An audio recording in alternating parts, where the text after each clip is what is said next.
আজ একটা dessert item তৈরি করব। ডেজার্ট ঠিক বলা চলে না, কিন্তু আমি ডেজার্টই বলছি। সেটা বানানোর জন্য মেইন লাগবে খেজুর।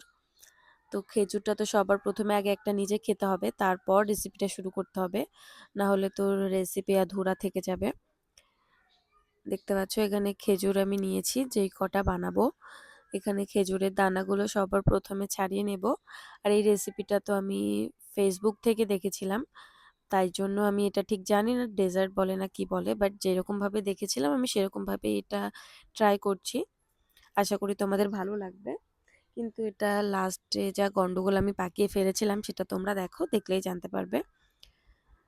এখানে তো আমার খেজুরগুলো দানা ছাড়ানো সব কটা হয়ে গেছে।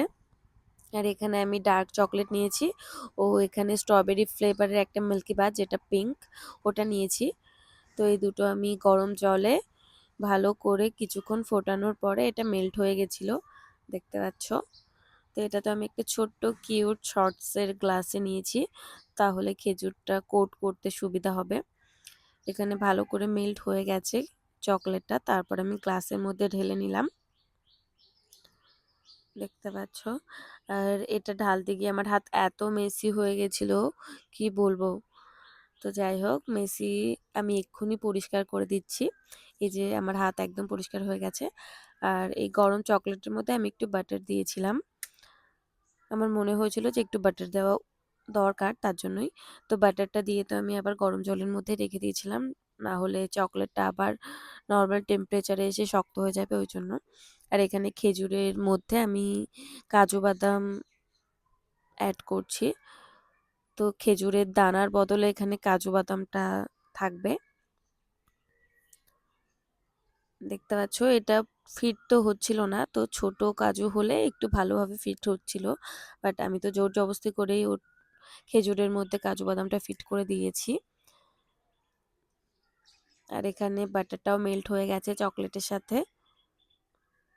তো আমি ভালো করে এটা ঘেটে নিয়ে আমি চকলেটটার মধ্যে খেজুর ও বাদামটা ডুবিয়ে নিয়েছি। ডুবিয়ে এখানে আমি ঠান্ডা বরফ জলের মধ্যে রাখবো, তাহলে ওটা তাড়াতাড়ি শক্ত হয়ে যাবে। তো দেখতে পাচ্ছ এটা তো এক প্রকার সেট হয়ে গেছে। তো এটা আমি ওই জলের মধ্যেই কিছুক্ষণ রাখবো। এভাবে আমি সব কটা চকলেট কোট করে নেব। কিন্তু আমি যে ভিডিওটা দেখেছিলাম সেই ভিডিওটায় কত সুন্দর একটা ফিনিশিং আসছিল চকলেটগুলো, কিন্তু আমার চকলেটের স্কিনগুলো কেন এরকম মেসি হয়ে গেল আমি ঠিক জানি না। তো যাই হোক, এখানে আমি গার্নিশের জন্য আমি কয়েকটা পিস্তাশিও নিয়েছি, জাস্ট 3টেই নিয়েছি। তো পিস্তাশিওগুলো আমি কুচিয়ে নিয়েছি ওইদিকে। আর এখানে আমি পিঙ্ক যে চকলেটটা নিয়েছিলাম সেটা আমি গার্নিশের জন্যই নিয়েছিলাম, কিন্তু এই পিঙ্ক চকলেটটাও অনেকক্ষণ ধরে থাকার কারণে একটু ড্রাই হয়ে যাচ্ছিল। তো যাই হোক, আমি ওইভাবেই দিয়েছি, উপর থেকে এই পিস্তাশিওগুলো দিয়ে দিলাম।